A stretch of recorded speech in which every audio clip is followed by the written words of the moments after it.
Hello student, स्वागत है आपके यूट्यूब चैनल निराला स्टडी पर। तो आज आप लोग के लिए यूनिट 10 में हम एलिलिक हाईलाइट लेकर आए हैं। तो देखिए एलिलिक हाईलाइट का मतलब क्या होता है, ध्यान से समझिए। सबसे पहले आपको इसमें ये समझ में आना चाहिए कि संकरण अवस्था, तो संकरण अवस्था किस तरह से हम लोग पता करते हैं, तो इसका एक कंसेप्ट है, यहाँ पर ध्यान दीजिए। जैसे आप जानते हैं कि कार्बन कार्बन सिंगल बॉन्ड विभिन्न आता है, तो सिंगल बॉन्ड पर क्या होता है, एक सिग्मा होता है, ठीक। उसी तरह से कार्बन कार्बन जब डबल बॉन्ड होगा तो एक सिग्मा होता है और एक क्या होता है आपका पाई होता है, ठीक। और एक चीज और यहाँ पर ध्यान दीजिए, जब ट्रिपल बॉन्ड होगा तो इसमें कोई दो बॉन्ड जो है आपका पाई होगा और एक क्या होगा सिग्मा। तो यहाँ पर आप ध्यान दीजिए, ऊपर पाई और नीचे पाई और बीच में सिग्मा है, क्योंकि संकरण अवस्था का मतलब होता है कि उसका sp3 या sp2 या sp3d2 ये सब जो होता है, ये चीज आपको किस तरह से, तो यही कंसेप्ट से आप ध्यान रख सकते हैं। जैसे जितना ही सिग्मा होगा उसी के हिसाब से लिया जाता है क्या, संकरण अवस्था। जैसे इसमें देख रहे हैं तो सिर्फ s होगा, इसमें भी s होगा और इसमें भी क्या होगा, s होगा। तो इस तरह से आपको क्वेश्चन समझ में आना चाहिए। तो सबसे पहले यहाँ पर एग्जाम्पल नंबर जो क्वेश्चन है उसको देखिए और इसी से आपको पता चल जाएगा कि एलिलिक हाइलाइट किसे कहते हैं। तो सबसे पहले आपको ध्यान रखना है कि जिस कार्बन से हैलोजन जुड़ा हुआ है उस कार्बन पर आप देखेंगे कि क्या होगा, sp3 होगा। कैसे होगा, ध्यान दीजिए। इस कार्बन का संकरण लिखना है तो इस पर आपका सिग्मा सिग्मा सिग्मा, इस पर भी क्या होगा सिग्मा। तो S के लिए आपका एक सिग्मा हो गया और P के लिए कितना बचा, 3। तो ये क्या हो गया, sp3। तो जो कोई भी कार्बनिक कंपाउंड आपको दिया रहेगा ऑर्गेनिक में, तो हाइड्रोजन वाले को sp3 होगा और sp3 के जस्ट सामने वाला जो कार्बन आपका होना चाहिए, ये क्या होना चाहिए, sp2 होना चाहिए। तब यहाँ पर आपका क्या होगा, एलिलिक हाइलाइट होगा। कैसे होगा, ध्यान दीजिए। जैसे यहाँ पर आपका सिग्मा, ये सिग्मा, ये सिग्मा और ये क्या होगा, पाई होगा। तो पाई को लिया ही नहीं जाता है संकरण में, तो पाई को छोड़ देना है। तो एस एक सिग्मा के लिए हुआ और पी के लिए कितना बचा, 2, यानी एस पी कितना हो गया, 2। तो यहाँ पर देखिए इसका परिभाषा वो पर आप देख पा रहे होंगे, क्या कर रहे हैं कि इस प्रकार के हाइलाइट में हाइड्रोजन परमाणु sp3, तो हाइड्रोजन परमाणु अभी आपको बताएं क्या है, sp3, ठीक है। कार्बन परमाणु से क्या रहता है, बंधित रहता है, यानी sp3 कार्बन परमाणु से बंधित रहता है तथा वह sp3, अब वह sp3 कार्बन परमाणु द्विआबंधित यानी sp2 संकृत कार्बन परमाणुओं से बंधित रहता है। यानी यहाँ पर आप देख रहे हैं कि जो हैलोजन वाला है वो तो sp3 होगा, लेकिन उससे जो बंधा हुआ है वो आपका क्या होगा, sp2 होगा। तो इस तरह से आपको कोई भी अगर कंडीशन में मिले तो उसको आप पहचान कर सकते हैं, ये क्या है, एलिलिक हाइलाइट है। तो यहाँ पर आप एग्जाम्पल में देख रहे हैं कि यहाँ पर एग्जाम्पल भी लिखा गया है।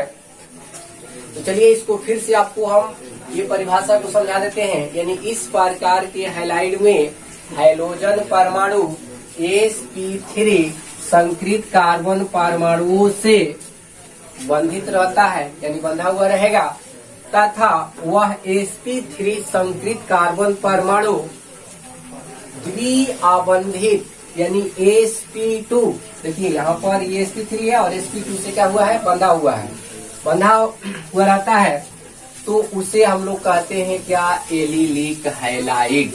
तो आपको इस तरह से एग्जाम में क्वेश्चन भी पूछ लेता है कि इसमें पहचान कीजिए कि कौन सा एलिलिक है।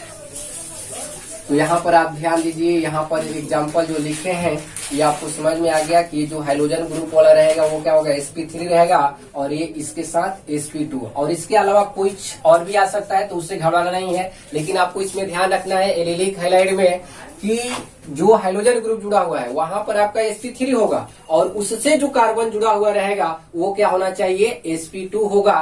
तभी जाके आपका क्या होगा, एलिलिक हाइलाइट होता है। तो यहाँ पर इसका IUPAC नाम आपको हम बताते हैं कि क्या होगा।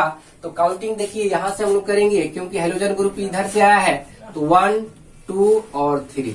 अगर आपको IUPAC नाम में प्रॉब्लम हो रहा है, नहीं समझ में आ रहा है, तो उसके लिए बेसिक वीडियो डाला जा रहा है, वहां पर आप बेसिक में जाकर देखिए IUPAC नेम, तब आपको समझ में आएगा। क्योंकि हर चीज को हर जगह पर समझाना मुश्किल का काम हो जाता है। तो यहाँ पर आप ध्यान दीजिए, अभी यहाँ पर आप ध्यान दीजिए कि इसका किस तरह से हम लोग काउंटिंग करेंगे। तो यहाँ पर देखिए आपका 2 फंक्शनल ग्रुप आया है, एक BR भी जो आपका होता है भी फंक्शनल ग्रुप होता है, और एक डबल बॉन्ड भी आया है।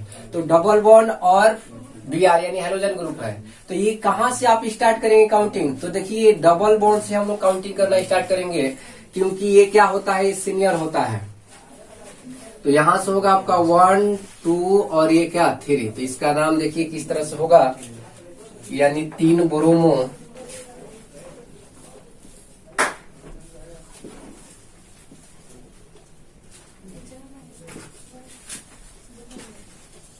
3 ब्रोमो और कितना कार्बन है। यहाँ पर आप कार्बन देख रहे हैं कि आपका 3 गो है, तो 3 के लिए क्या होता है PROP, और कार्बन कार्बन क्या है, डबल बॉन्ड। तो डबल बॉन्ड के लिए क्या लगता है, ENE, यानी 3 ब्रोमो प्रोपीन। इसका IUPAC नाम हो गया।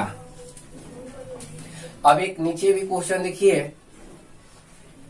तो इसको कहां से काउंटिंग करें, इधर से या इधर से? तो सबसे पहले आप देखना है आपको कि यहाँ पर कैलोरीन है और यहाँ पर क्या है, डबल बॉन्ड है। तो इधर से करेंगे तो 1 2 नंबर पर डबल बॉन्ड आएगा, लेकिन इधर से भी करेंगे तो 2 ही नंबर पर आएगा। तो अब इस साइड से नहीं होगा। क्यों नहीं होगा? क्योंकि अब डबल बॉन्ड तो सीनियर है फंक्शनल ग्रुप, लेकिन इसको कोई एतराज नहीं है। तो अब कहेगा कि हमारे तरफ से, यानी कैलोरीन कहेगा कि हमारे तरफ से आपका कीजिए, काउंटिंग कर लीजिए। तो काउंटिंग अब इधर से होगा, इधर से आपका क्या हो जाएगा, गलत हो जाएगा। तो यहाँ पर होगा 1 2 और ये 3 और ये हो गया क्या 4। ठीक है, तो अब इसका नाम देखिए किस तरह से होगा। 1 नंबर पर क्या है, क्लोरो। 1 क्लोरो 4 कार्बन है, तो 4 कार्बन के लिए आपका हो जाएगा क्या, ब्यूट। और कार्बन कार्बन क्या है, डबल बॉन्ड। कितने नंबर पर, 2 नंबर पर। यहाँ पर 2 ENE हो जाएगा, यानी ये हो गया आपका IUPAC नाम इसका। और इसमें भी आप देख रहे हैं कि यहाँ पर अगर देखेंगे तो sp3 होगा, और sp3 से जो कार्बन जुड़ा हुआ है वो क्या है, sp2 है। तो इस तरह से आप पहचान सकते हैं कि क्या है, एलिलिक हैलाइड है। तो चलिए, उम्मीद करते हैं प्यारे बच्चों कि यहाँ तक की सारी बातें आप लोग समझ गए होंगे। अगर ये वीडियो अच्छा लगे तो लाइक कीजिए, शेयर कीजिए अपने दोस्तों में, ताकि उनको भी क्या हो, मदद मिले। चलिए, धन्यवाद।